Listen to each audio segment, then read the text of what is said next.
Isaías capítulo 5, versículos de 1 a 7, diz assim a palavra do Senhor: Agora cantarei ao meu amado o cântico do meu amado a respeito da sua vinha. O meu amado teve uma vinha num outeiro fertilíssimo, sachou-a, limpou-a das pedras e a plantou de vides escolhidas. Edificou no meio dela uma torre e também abriu um lagar. Ele esperava que desse uvas boas, mas deu uvas bravas. Agora, pois, ó moradores de Jerusalém e homens de Judá, julgai, vos peço, entre mim e a minha vinha. Que mais se podia fazer ainda a minha vinha, que eu lhe não tenha feito? E como, esperando eu que desse uvas bravas, que desse uvas boas, veio a produzir uvas bravas? Agora, pois, vos farei saber o que pretendo fazer à minha vinha. Tirarei a sua sebe, para que a vinha sirva de pasto. Derribarei o seu muro, para que seja pisada. Torná-la-ei em deserto. Não será podada nem sachada, mas crescerão nela espinheiros e abrolhos. As nuvens darei ordem, que não derramem chuva sobre ela. Porque a vinha do Senhor dos exércitos é a casa de Israel, e os homens de Judá são a planta dileta do Senhor. Este desejou que exercessem juízo, e eis aí quebrantamento da lei, justiça, e eis aí clamor. Até aí a leitura da palavra de Deus. Vamos orar mais uma vez? Deus, o teu povo se encontra reunido aqui nesta noite, para prestar ao Senhor o culto que lhe é devido. Mas é chegado o momento dentro do culto que prestamos a Ti, ó Deus, onde nós desejamos ouvir a Tua doce voz. Pedimos, ó Pai, que o Senhor nos abençoe com o entendimento da Tua palavra nesta noite. Não permita, Deus, que nenhuma das angústias e aflições que talvez possa estar no coração de alguns dos nossos irmãos e visitantes venham a atrapalhar nesta noite para ouvir a voz do Senhor. Alimenta-nos, Pai, segundo o Teu Espírito. Fortaleça-nos segundo o Teu poder. Exorta-nos, porque Tu és um Pai que cuida dos Teus filhos, e capacita-nos a servir de uma maneira que o nosso testemunho adorne a profissão do Evangelho na nossa vida, e para a glória do Senhor. É o que pedimos a Ti em nome de Jesus, amém. O que você utiliza para medir os seus resultados? Quais são os dados que você considera para interpretar se o seu esforço por algo tem dado fruto ou não? A gente tem que fazer essas coisas. Talvez você, em alguma circunstância na sua vida, se for analisar bem, você tem dado murro em ponta de faca, onde o resultado daquilo que você tem feito é só aflição, é só incômodo para a sua própria vida. Veja, se você está estudando para algum concurso, o resultado positivo é um tanto quanto óbvio. Qual o resultado? A aprovação no concurso. Mas talvez você resolveu guardar dinheiro nesse ano, você entrou no ano de 2025 com o propósito de poupar recursos, e você evitou as promoções, desde dezembro passado, você evitou as compras desnecessárias, você tem economizado nos pedidos do iFood, você, ao chegar no fim do ano ou no fim do mês, o seu desejo é ver mais casas decimais na sua conta. Esse é o desejo de poupar dinheiro. Ou talvez você tenha resolvido fazer algo antes impensável. Você entrou no ano de 2025 com aquele propósito: esse ano eu vou entrar na academia e vou emagrecer. E aí você até anima, você vai na internet, lá na Amazon, e compra aquelas balancinhas de banheiro, aquelas baixinhas de vidro, e coloca debaixo do armário do banheiro assim. E aí, sem ninguém saber, todo dia você puxa aquela balancinha e se pesa. E se você está fazendo a alimentação correta, você está fazendo atividade física, qual que é o seu desejo? É ver menos números na balança, números cada vez menores. Esse é o desejo. Se alguma coisa não está dando assim, é um problema sério. Mas veja, nessas possíveis situações, existem variáveis que podem alterar o propósito almejado. Para o estudante do concurso, uma deficiência numa área específica, e justamente pode ser a área em que mais teve perguntas no concurso, e era a sua área de maior dificuldade, e aí o resultado pode não vir, que é a área sua de maior dificuldade, né? Para quem tentou economizar, uma barbeiragem no trânsito pode fazer com que você tenha que tirar o recurso guardado para enriquecer o lanterneiro, ou o seguro. Para quem tentou perder peso, aquele churrasco no final de semana, ou aquela pizza constante, quase todo domingo depois do culto com os irmãos da igreja, afinal de contas a comunhão não pode parar, pode atrapalhar na obtenção dos resultados. Percebam que, por melhores que sejam nossos planos de ação, nós podemos ser sabotados, seja por forças da natureza, ou forças externas a nós, ou até mesmo por forças que estão dentro de nós. Talvez não forças, mas fraquezas. O texto que nós acabamos de ler também fala de resultados que eram esperados, mas que não vieram. Porém, nesse caso, o planejador e personagem principal dessa história não tem culpa no resultado, porque afinal ele fez tudo o que poderia ser feito para o resultado positivo acontecer. No nosso texto em Isaías, fala de frutos esperados, mas que não vieram. E você sabe quem é o agricultor? É o próprio Deus. E o versículo 7 deixa bem claro quem é a vinha. É o povo de Deus, a casa de Israel. Diante disso, o tema da pregação nessa noite é: o que o Senhor faz quando somos infrutíferos? Porque se você planta alguma coisa, seja um pé de milho, seja uma roseira num vaso na sua casa, seja uma abobrinha no terreno da igreja, o seu desejo é que aquilo dê fruto.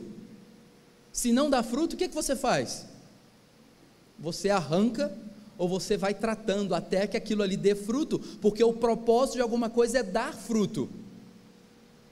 Então, meus irmãos, Isaías foi um profeta que atuou num cenário em que o reino de Israel já estava dividido, já havia as 10 tribos no norte e as 2 tribos no sul, e ele profetizou, foi um profeta que teve um ofício de mais tempo, né, como profeta em Israel. Ele profetizou por 40 anos no reino do sul, e o próprio Isaías nos conta no capítulo 1, versículo 1, que as suas visões, elas abrangiram 4 reis de Judá: Uzias, Jotão, Acás e Ezequias. Ele foi um profeta com muitos anos de vida. E o grande tema do livro do profeta Isaías é o juízo pelo pecado e a salvação pela graça no Messias vindouro. Lembra que é no capítulo 56 que Isaías fala do servo sofredor, que depois Marcos vai mostrar como sendo Cristo, o Messias esperado. Então, Isaías adverte aqueles que persistiam no pecado com a iminência do juízo. Deus, em Isaías, ele ainda está falando assim: se arrependam,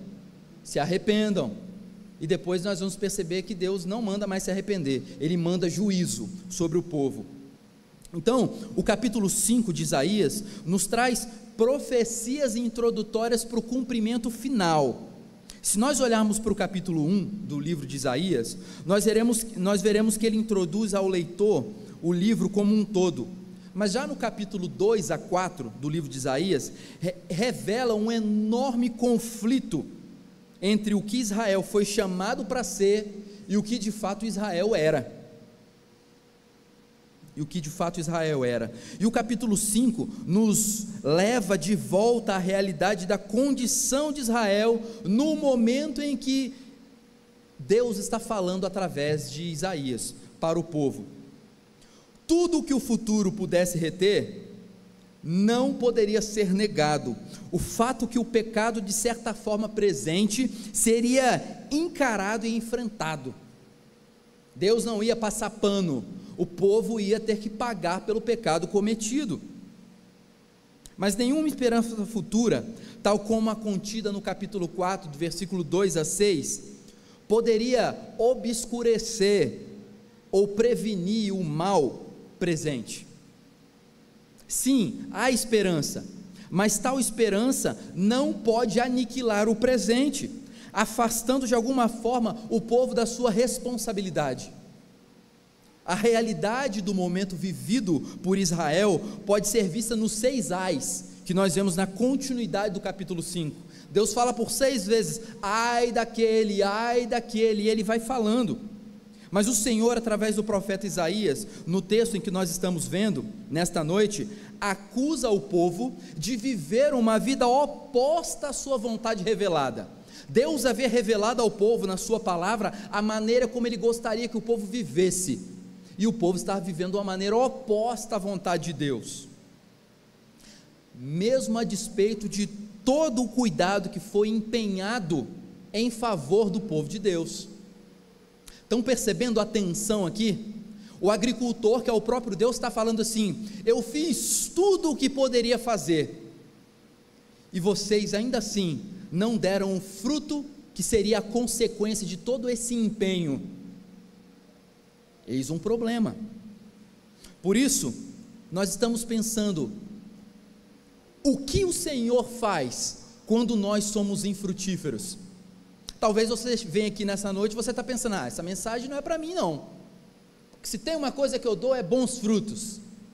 Você vai perceber nessa noite como nós somos infrutíferos, e a necessidade que nós temos da graça de Deus, para ter o solo do nosso coração sempre alimentado, porque senão nós não damos o crescimento devido, porque senão as nossas boas obras nunca são boas, serão sempre más. Então, nós veremos isso em 3 partes. O que o Senhor faz quando somos infrutíferos? A primeira coisa que Deus faz quando somos infrutíferos, é que o Senhor evidencia a nossa incoerência.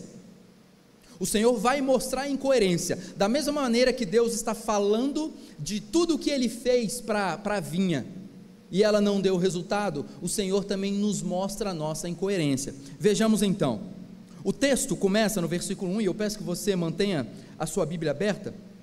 O texto começa no versículo 1 dizendo: agora cantarei ao meu amado o cântico do meu amado a respeito da sua vinha. O meu amado teve uma vinha num outeiro fertilíssimo. Isaías começa anunciando que vai cantar ao amado o cântico do amado, ou seja, o cântico que ele está cantando não é uma letra dele, é uma letra do próprio Deus. O amado de Isaías é Deus, então Isaías está cantando a letra do amado. E a primeira pergunta que nós podemos fazer, talvez você já entendeu isso, é: quem que é esse amado? A gente olha para o texto e fala assim, tá, eu estou lendo Isaías, mas quem é esse amado? E um exercício que nós precisamos fazer é olhar para qualquer texto bíblico e perceber quem é que está falando, senão a gente não consegue interpretar o texto. Você precisa compreender se é o autor falando, ou se é o autor dando voz a um outro personagem, se esse personagem é o próprio Deus, se esse personagem é alguém físico na nação. Você precisa ter esse entendimento, e aqui a gente vai ver algumas dessas questões gramaticais, e eu peço sua atenção quanto a isso. Então veja que a parte da conclusão dessa parábola, no versículo 7, onde nós vemos a identidade do amado, em nenhum outro lugar do texto nós podemos encontrar a identidade do amado, a não ser pela pista que Isaías nos dá no versículo 6, quando vemos a própria voz do amado, ou seja, o autor abre espaço para que o próprio amado fale alguma coisa. E olha só o versículo 6, ele fala assim, ele diz: darei ordem que não derramem chuva sobre ela. Ainda não tem o nome do amado, mas quem é que pode dar ordem à chuva, para que a chuva não caia? Eu só conheço uma pessoa, e é o próprio Deus. Então nós compreendemos que esse amado, o amado não é Isaías, nem o povo, o amado é o Senhor. E o cântico diz que o amado teve uma vinha num outeiro fertilíssimo. Um outeiro, meus irmãos, é uma elevação, é uma espécie de um morro, isso é um outeiro. E nesse outeiro fertilíssimo, o agricultor desenvolveu um árduo trabalho. Você já deve ter, quem já viajou lá para o sul do país, vê que a maioria das plantações de uva, né, é sempre, não é nunca num plano, ainda que pareça um plano, é sempre numa elevaçãozinha, por menor que seja, para aproveitar o sol, a iluminação do sol. Então veja no versículo 2, ele sachou, ou seja, ele capinou o terreno. Sachar significa isso, ele capinou o terreno, ele limpou o terreno fértil de pedras e plantou ali, não foi qualquer tipo de planta, ele plantou ali vides selecionadas. Sabe quando você vai na casa de uma pessoa, e tem gente que é o maníaco das plantas, né? Tem pessoa que é maníaco da planta, ela não pode ir na casa de ninguém que ela vê uma plantinha nova, fala, você me dá uma mudinha. Você não pega uma muda, a pessoa fala assim, essa planta aí não dá, tem 5 anos que eu plantei, ela está seca desse jeito, você vai querer uma muda daquela planta? Óbvio que não. Agora, se está ali frondosa, uma planta bonita, vistosa, você quer uma mudinha para levar para casa, se você gosta de planta. E aí, o autor aqui está dizendo que o Senhor, ele plantou nesse lugar onde ele limpou, ele plantou vides selecionadas. Ele edificou uma torre para ter visão de toda a área e defender ali aquela região de animais invasores e de saqueadores. Nós podemos, inclusive, pelo versículo 5, ver que essa vinha tinha uma dupla proteção. Ela tinha uma sebe. O que é uma sebe? É uma cerca viva, e ela tinha também um muro. Então ela tinha uma cerca viva e tinha um muro. É a ideia de uma dupla proteção. Mas diante de tanta dedicação, o agricultor tinha o direito de esperar uma boa colheita, e por esperar uma boa colheita, ele constrói um lagar, que é o local onde as uvas seriam pisadas para que se produzisse o suco da uva, né? Depois de tanto cuidado e dedicação, o agricultor esperava que desse uvas boas, mas deu uvas boas? Não, deu uvas bravas. E o verbo esperar, que nós vemos aqui no versículo 2, aparece na língua hebraica de uma maneira que denota intensidade.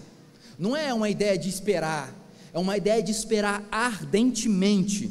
Portanto, o agricultor esperou de um modo ardente, com o desejo de ver o resultado da sua plantação, o resultado do seu trabalho. Contudo, o resultado do trabalho não foi aquilo que era esperado.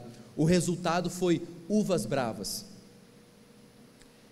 E apesar da minha e da sua versão, está aí uvas bravas, a não ser que você tenha uma versão diferente de tradução, mas a palavra para uvas bravas no texto hebraico também pode ser traduzido como fedorento.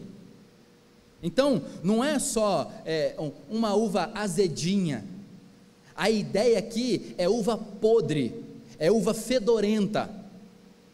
Os frutos não são apenas selvagens, eles são rançosos. E no versículo 7 nós vemos que a vinha é o quê? É a casa de Israel, é o povo. Pense no porquê estamos vendo nos versículos 1 e 2 sobre a questão da incoerência. Por que nós estamos defendendo o ponto aqui que Deus evidencia a incoerência do povo? Eu quero que você perceba a falta de harmonia entre o trabalho árduo do agricultor e aquilo que se obteve como resultado. Imagina você trabalhar dedicadamente o mês inteiro e chegar no final do mês, o chefe lá, o dono da sua empresa, falar assim: olha, eu não gostei muito do seu trabalho não, então esse mês você não vai receber nada. Imagina, você sabe que você deu o melhor, você se dedicou, você chegou antes, você saiu depois, você fez o horário de almoço corretamente, você trabalhou como se a empresa fosse sua, e no final você não vai receber nada. É com grande zelo que o Senhor estabelece o seu povo. Ele chamou Abraão, ele prometeu a Abraão não só uma grande nação, mas ele também prometeu terras a Abraão. Séculos depois, 75 pessoas entraram no Egito, está lá em Atos 7,14, e 400 anos depois que entraram no Egito, as 75 pessoas foram transformadas em 600 mil homens do sexo masculino, fora mulheres, crianças e homens fora de idade de guerra. Então mais de 1 milhão, a estimativa é 1,5 milhão de pessoas saíram do Egito, 75 pessoas se tornaram 1,5 milhão de pessoas. Deus usou Moisés para libertar o povo debaixo da sua mão poderosa, da sua mão forte. Eles atravessaram a pés secos o mar vermelho, eles viram os soldados egípcios serem destruídos pela força do mar. Eles foram sustentados no deserto, eles tiveram pão, água, carne, sombra e calor durante a noite fria, mas ainda assim murmuraram da antiga morada, tiveram saudade dos pepinos e dos legumes do Egito, e mesmo assim, o Senhor usou de misericórdia e não os destruiu. O Senhor os fez entrar na terra prometida, Ele deu vitória aos inimigos, porque a terra não estava vazia, a terra tinha moradores lá, tinha feras terríveis, monstros, ursos, leões, e foram todos vencidos pelo poder de Deus, mas pela instrumentalidade dos homens que Deus enviou para lá.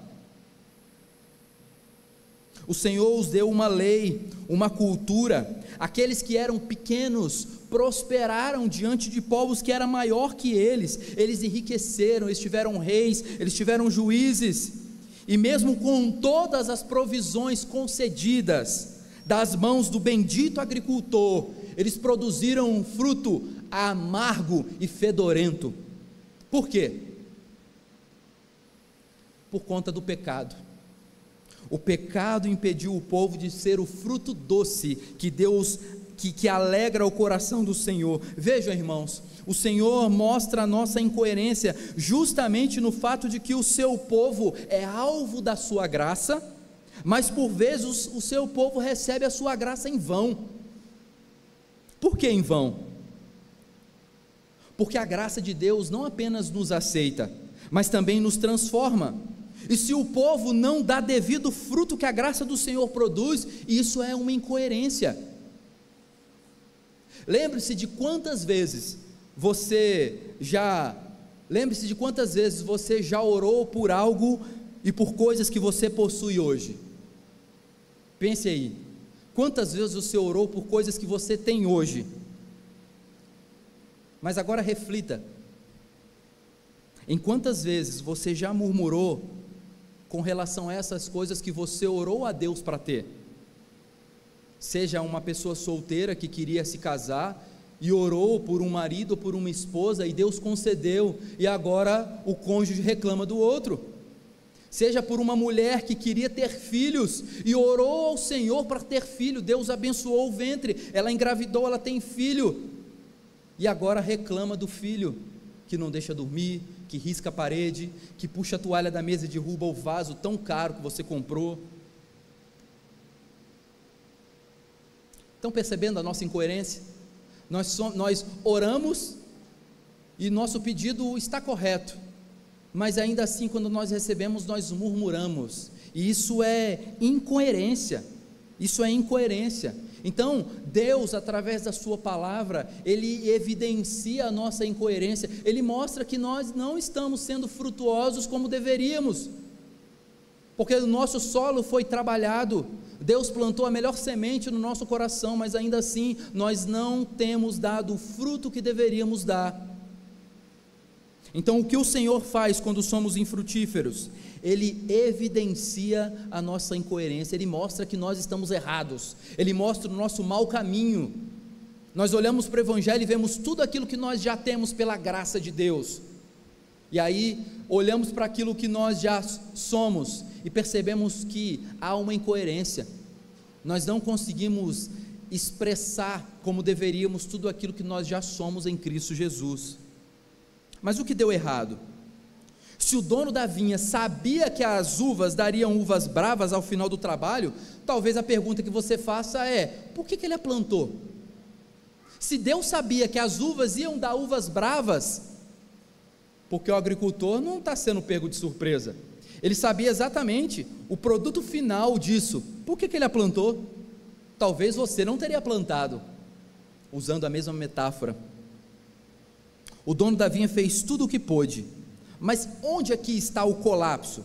Então nós vamos ver em segundo lugar, o que o Senhor faz quando somos infrutíferos. Em primeiro lugar, o Senhor evidencia a nossa incoerência. Em segundo lugar, nós percebemos que o Senhor, Ele aponta a nossa culpa, Ele mostra onde está errado, e Ele fala assim, olhando para o texto: a culpa não é minha, se você está errado, a culpa é sua. Veja, o agricultor fez tudo o que se devia fazer para obter um bom fruto, e agora as máscaras começam a cair. as máscaras começam a cair.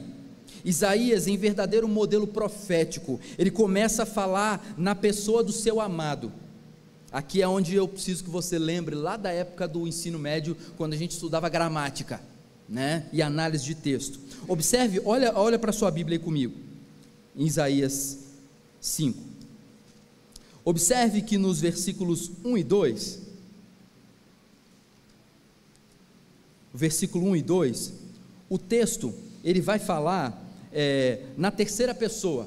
O texto está falando ele, mas agora no versículo 3 ao 6, Isaías dá a voz ao próprio agricultor, ao próprio dono da vinha, e o texto muda para a primeira pessoa. Se você olhar os verbos do versículo 3 ao 6, está tudo na primeira pessoa, e o versículo 3 oferece apenas duas possibilidades. Olha o versículo 3: agora pois, ó moradores de Jerusalém e homens de Judá, julgai, vos peço, entre mim e a minha vinha. Quem está falando aqui? Ainda é Isaías? É Isaías que está escrevendo, mas ele está dando voz ao dono da vinha, é o dono da vinha que está falando. Então aí começa o cântico: julguem entre mim e a minha vinha. E só tem duas possibilidades: julgai, vos peço, entre mim e a minha vinha. Irmãos, essa imagem da vinha, ela tinha um sentido penetrante para o público judeu que está ouvindo isso aqui. Por quê? Porque as uvas são uma cultura agrária conhecida ali do povo de Judá. O vinho era algo importante na própria cultura, e também é sinal de alegria no meio do povo. Talvez aqui entre nós hoje, muitos nunca viram uma videira, talvez as crianças nunca viram uma videira, né? Talvez tenha adultos que você fala assim: o que fruto que dá a videira? Fala assim: azeitona. Não, aí é outro fruto, é outra árvore, né? É oliveira. A videira dá o produto da vide, que é a uva. Então, por isso, é fácil imaginar os fazendeiros da Judéia ouvindo isso de Isaías e já se antecipando a resposta, né? Eles estão ouvindo e estão indignados junto com o agricultor. Mas como assim? Escolheu um bom lugar, limpou a terra, fez muro e cerca em volta, colocou torre de observação para esplantar qualquer inimigo, qualquer agressor ali da uva, escolheu vides selecionadas, plantou, alimentou, adubou, molhou, e a uva deu uva brava. Os agricultores, ouvindo isso aqui, certamente eles estavam já indignados. Perceba então que o próprio agricultor convida a criticá-lo. Deus, através de Isaías, diz aqui: olha, julguem entre mim e a minha vinha. E os ouvintes certamente julgaram a causa e deram por culpada a própria vinha e não o agricultor.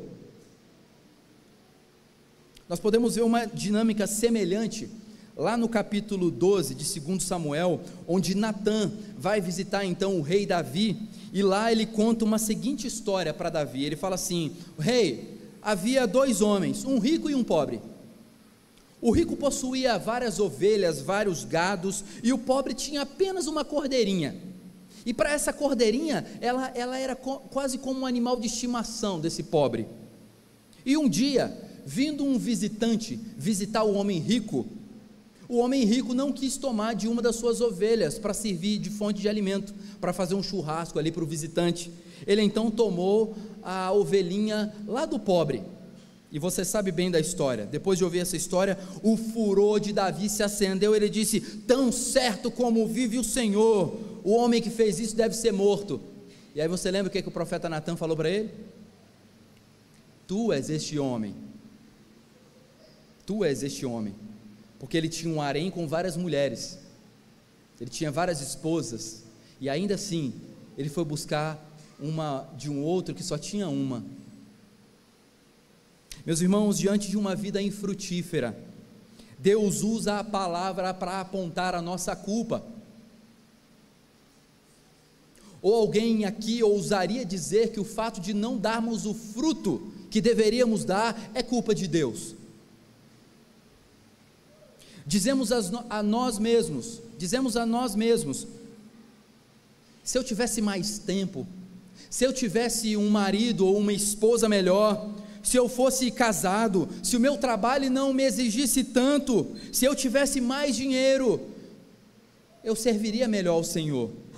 Dizemos a nós mesmos: se ao menos nós tivéssemos músicas mais contemporâneas em nossa igreja, se ao menos o pastor fosse mais avivado, ou se nós tivéssemos mais crianças, se nós tivéssemos mais jovens, se nós tivéssemos mais adolescentes, talvez nós seríamos uma igreja melhor.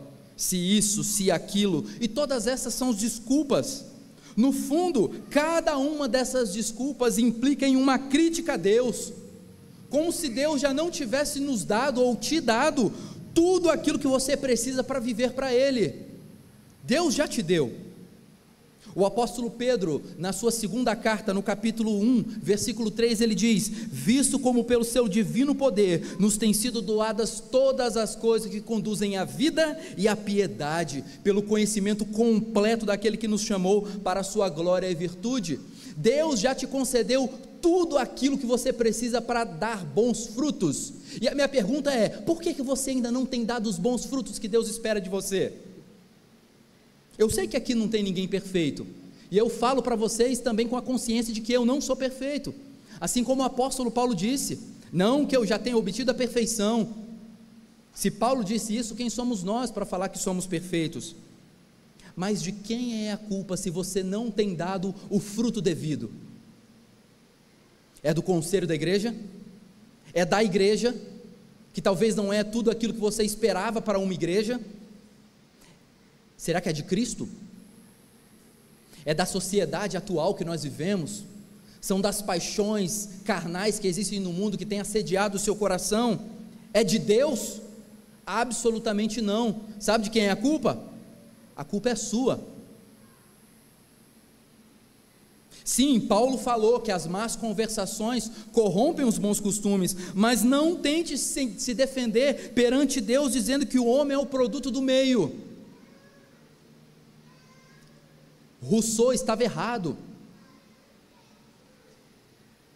porque o Salmo 1 nos diz: bem-aventurado o homem que não anda no conselho dos ímpios, não se detém no caminho dos pecadores, e nem se assenta na roda dos escarnecedores. Antes o seu prazer está na lei do Senhor, e ele medita nela de dia e de noite. O que o Senhor faz quando somos infrutíferos?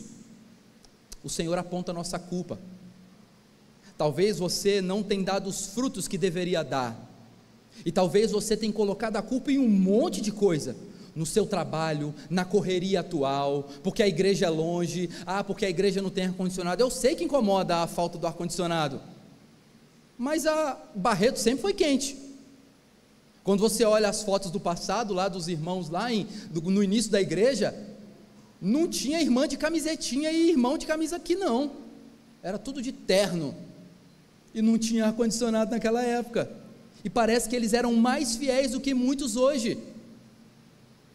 Então perceba, irmãos, qualquer desculpa que nós viermos a dar, são só desculpas, e elas são acusações contra o nosso próprio Deus. Por quê? Porque a palavra de Deus já disse que tudo aquilo que nós precisamos para ter uma vida cristã, de acordo com a piedade que Deus espera de nós, Deus já nos concedeu. E o que é isso? É Cristo. Tudo o que você precisa é Cristo. Você não precisa de igreja com louvor avivado, uma bateria alta que parece que até que treme seu coração. Você não precisa de igreja que tem uma aura para gerar dopamina na sua mente e te viciar naquela constância de culto. Você não precisa disso.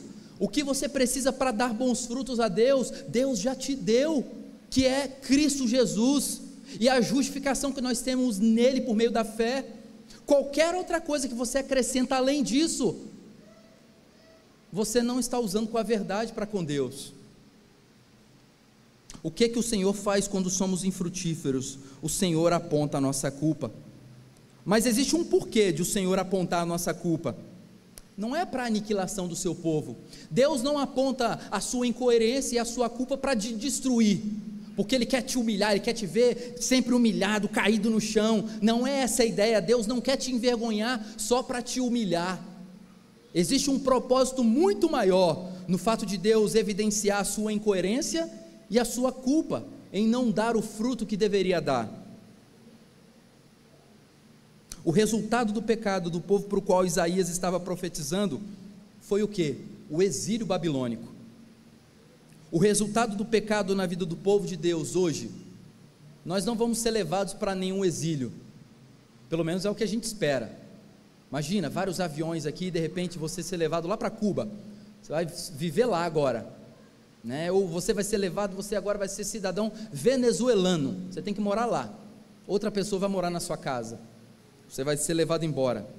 Veja, o resultado do pecado na vida do povo de Deus é a disciplina do Senhor.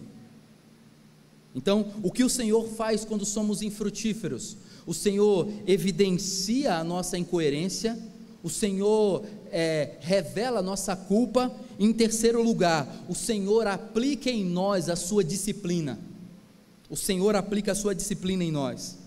Qualquer que tenha sido a resposta dos ouvintes, Isaías não quer que tenham nenhuma dúvida quanto ao que o proprietário fará. Ele não só vai retirar o cuidado e a proteção da vinha, como ele também vai assistir à sua destruição. Parece pesado isso, né? Veja, ele removerá a cerca, o texto nos diz isso. Ele derrubará o muro, e qual é o resultado disso? Ele deixará as videiras desprotegidas aos animais, quer domésticos, quer selvagens. Se a vinha só pôde produzir uvas silvestres, então não há utilidade em cultivá-la. Ela pode com razão voltar ao seu estado agreste. Tão intensa é a ira do agricultor ante o espaço inútil do solo, que ele nem mesmo vai evocar as nuvens sobre aquele lugar. Nós passamos aqui situações em que parece que isso acontece, né? Aqui na cidade, tem época aqui que, gente, não vai chover não, e a gente ora por chuva e de repente a chuva vem. Mas veja também que a produtividade e a segurança, elas estão juntas. A vinha foi plantada para não ser tocada por nenhum inimigo, e aí eu quero que você tenha em mente a cidade de Israel, né? A capital ali, Jerusalém, cercada pelos muros, protegida pelos muros, mas Israel ficou confiando nos muros, e parou de confiar no Senhor.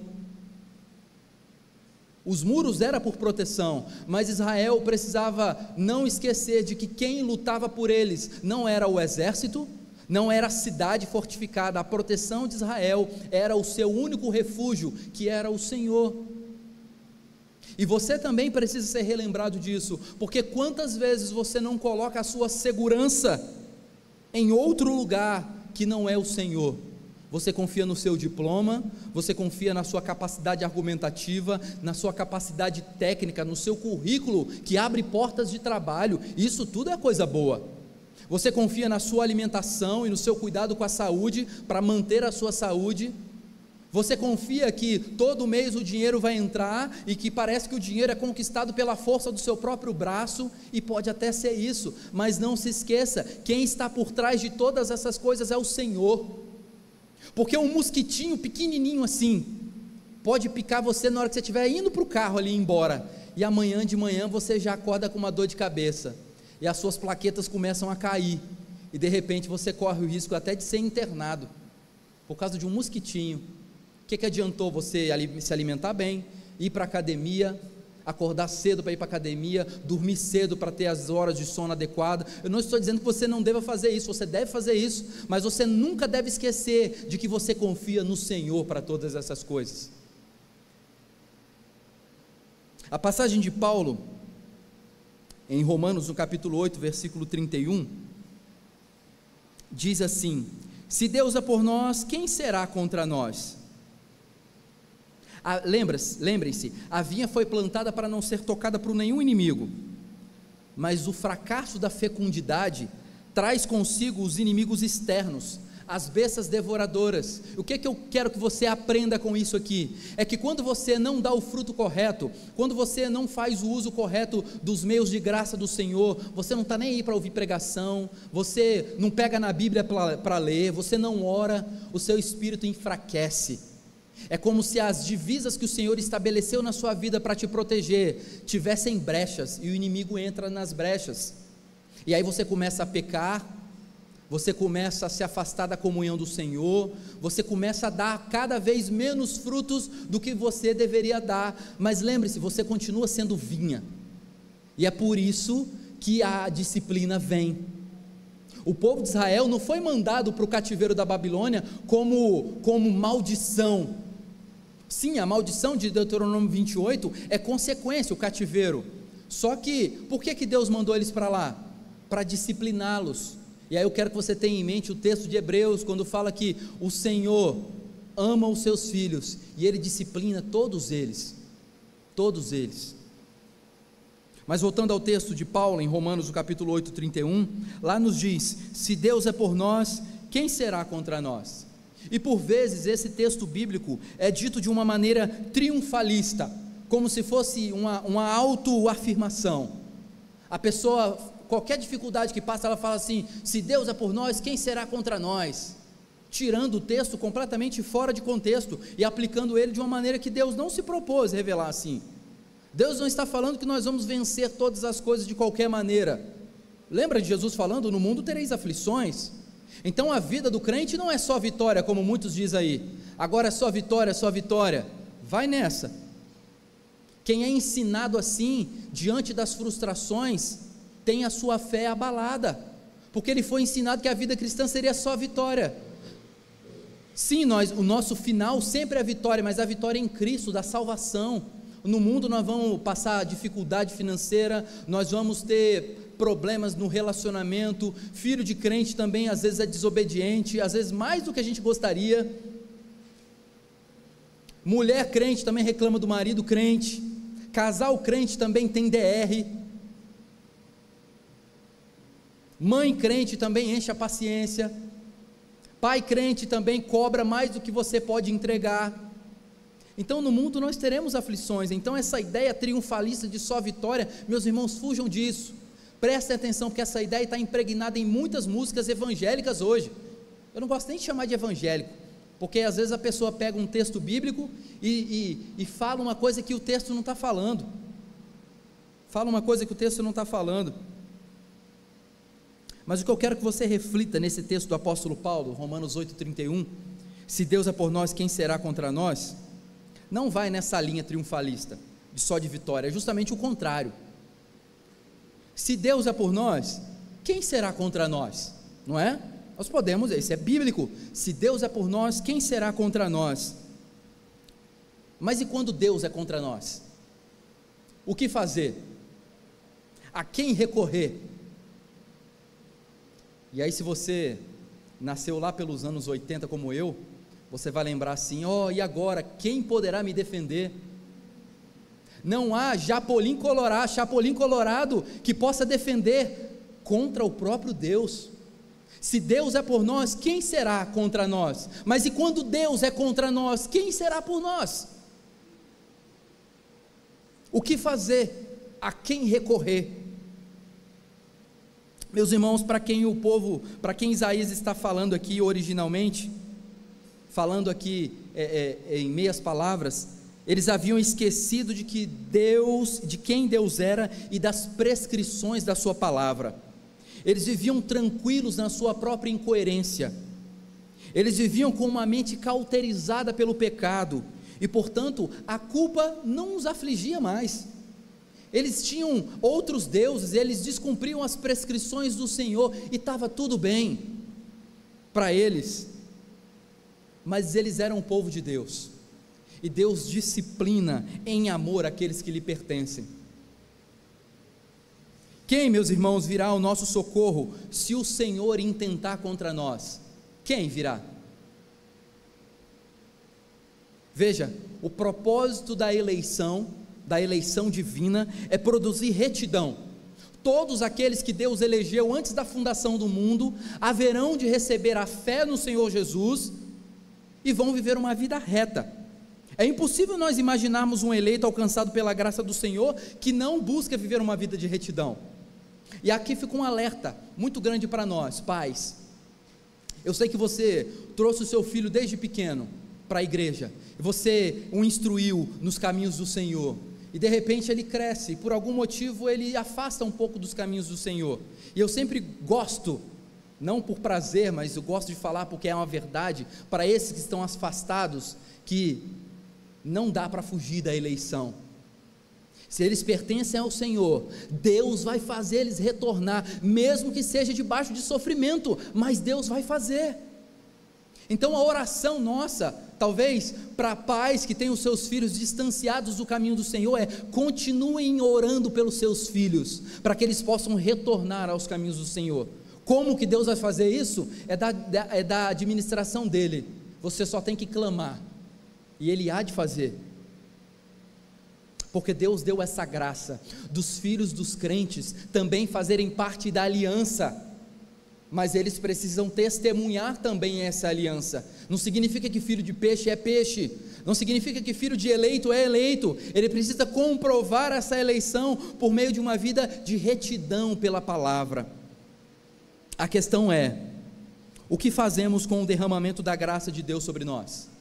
O que a gente tem feito?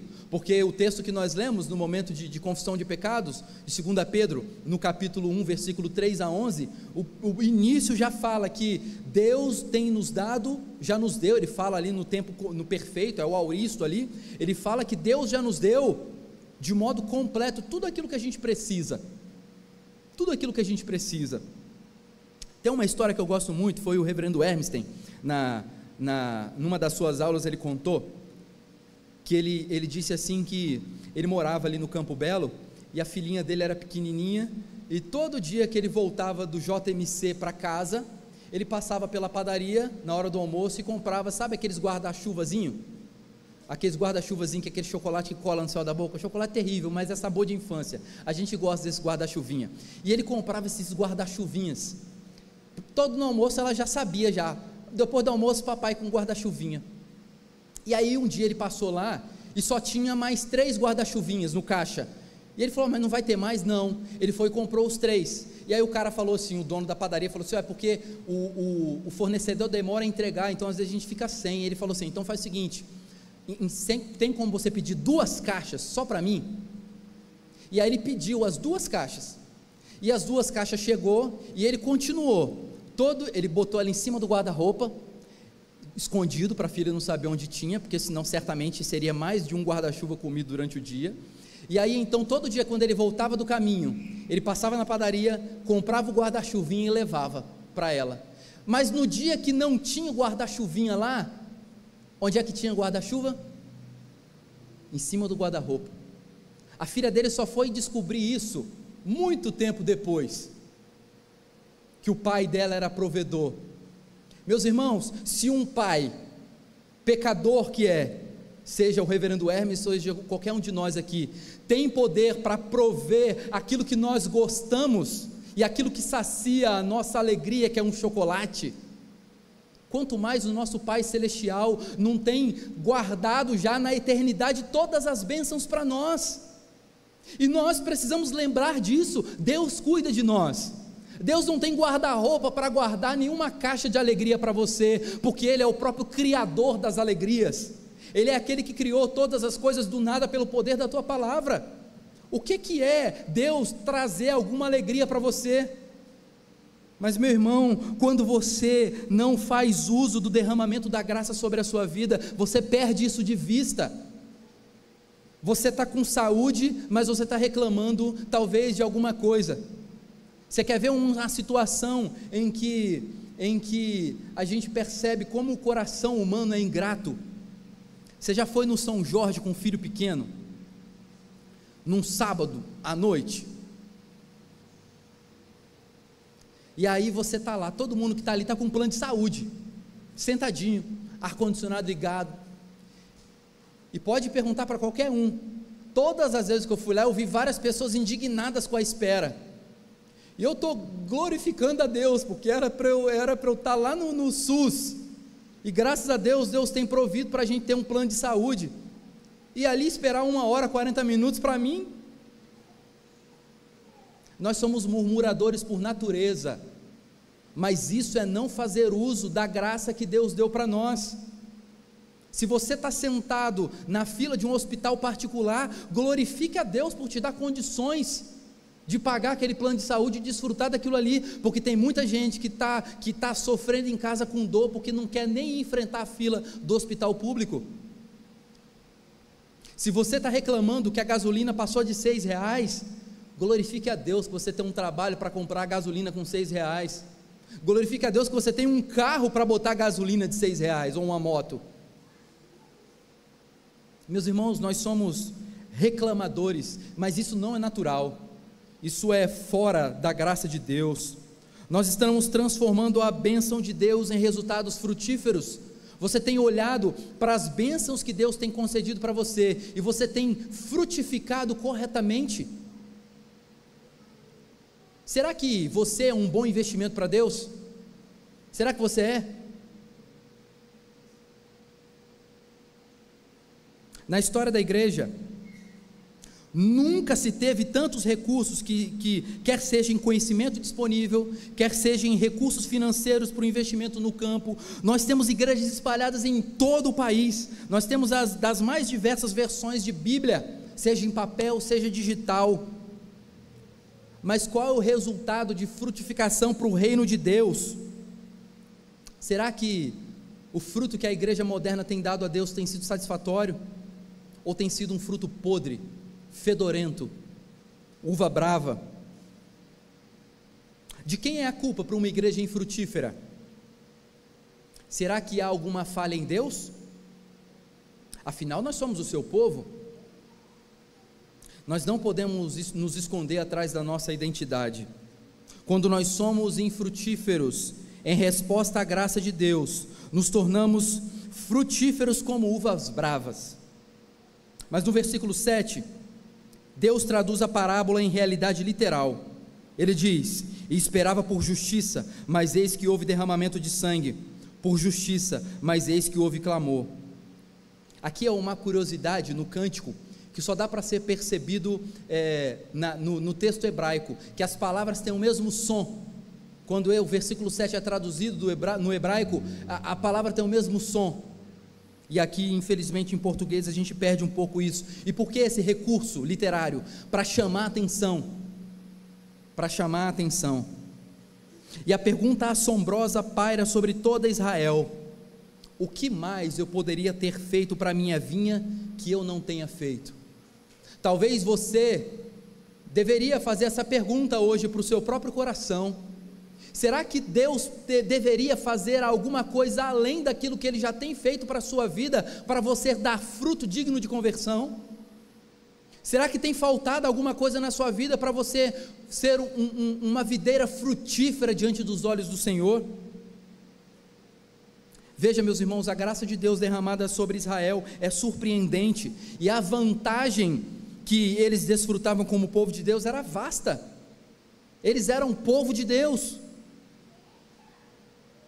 Mas uma coisa faltava: a transformação interna dos seus corações pela graça soberana de Deus.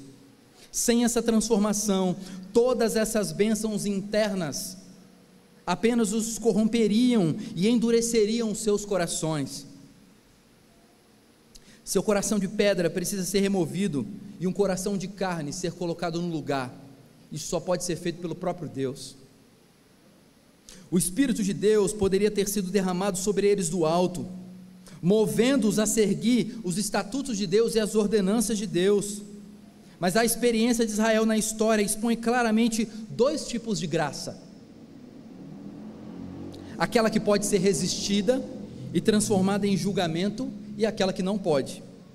O segundo tipo de graça é aquilo que a nossa teologia chama de irresistível, a graça irresistível. É uma graça que não pode ser recebida em vão, é uma graça que transforma de dentro para fora. Como então desfrutar dessa graça e ser habilitado para frutificar para a glória de Deus? Porque eu imagino que essa deve ser a sua vontade, frutificar para a glória de Deus. Porque na história que estamos vendo aqui, o Senhor é agricultor, Ele faz tudo de melhor para colher boas uvas, mas a vinha é o problema. Como então eu e você podemos dar bons frutos, se o problema é justamente a vinha, se o problema justamente está em nós? Se a vinha era o problema, e de fato essa vinha era brava, Deus, em cumprimento à sua bendita aliança, providenciou uma videira perfeita, para que pudéssemos ser ligadas a ela e darmos bons frutos, porque a nossa semente, a nossa raiz, ela já nasce manchada pelo pecado, e nós precisamos ser enxertados numa nova videira, para darmos fruto doce e agradável a Deus. Abra sua Bíblia em João 15. João 15, versículo 1.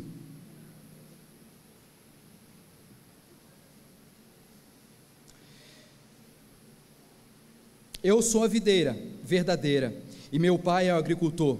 Todo ramo que estando em mim e não der fruto, ele o corta, e todo o que dá fruto limpa, para que produza mais fruto ainda. Vós já estáis limpos pela palavra que vos tenho falado. Permanecei em mim e eu permanecerei em vós. Como não pode o ramo produzir fruto de si mesmo, se não permanecer na videira, assim nem vós o podeis dar, se não permanecerdes em mim. Eu sou a videira, vós os ramos. Quem permanece em mim e eu nele, esse dá muito fruto, porque sem mim nada podeis fazer. Se alguém não permanecer em mim, será lançado fora, à semelhança do ramo, e secará. E o apanham, lançam no fogo e o queimam. Se permanecerdes em mim, e as minhas palavras permanecerem em vós, pedireis o que quiserdes e vos será feito. Nisto é glorificado meu Pai, em que deis muito fruto, e assim vos tornareis meus discípulos. Como o Pai me amou, também eu vos amei. Permanecei no meu amor. Cristo é a videira, e uma vez que nós estamos enxertados nessa videira que é Cristo, nós podemos dar bons frutos. Se Israel representava a igreja do Antigo Testamento, na Nova Aliança, a igreja é o corpo do qual Cristo é o cabeça, e todos aqueles que estão ligados a Ele, hão de dar bons frutos. E por isso, quando você começa a dar um fruto meio azedo, um fruto meio começando a cheirar mal, quando você começa a fazer isso, o agricultor trata você não como um ramo desprezível.